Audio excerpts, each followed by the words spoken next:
Hi friends, అందరికీ welcome to my channel.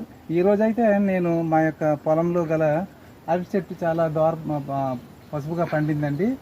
ఇదిగోండి చూడండి, ఇలాగ పండేటప్పుడు మనం అయితే తీయాలని నా యొక్క అభిప్రాయము. అలాగనే మరి ఏంటంటే మార్కెట్లో దొరికేటువంటి పళ్ళతో మనం పోలిస్తే కానీ మన యొక్క పొలంలో గల పండి ఇలాగా ఈ విధంగా దోర పసుపుగా వచ్చి మనం చేసుకుంటే చాలా ఆరోగ్యానికి కూడా మంచిదనేసి నా యొక్క అభిప్రాయం. అలాగే పక్కన గల మరి దేశవాళీ బొప్పాయి పండు కూడా చాలా పసుపుగా ఉందండి.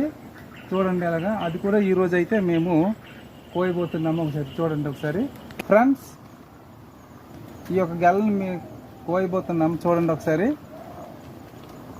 ఉంటుందో ఒకసారి కమెంట్ సెక్షన్లో మీకు తెలియజేస్తారనేసి ఈ నా వీడియో ద్వారా మీకు ఇల్లు పట్టుకుంటూ చూపిస్తున్నాను. ఒకసారి చూడండి, ఎలా చూసారా?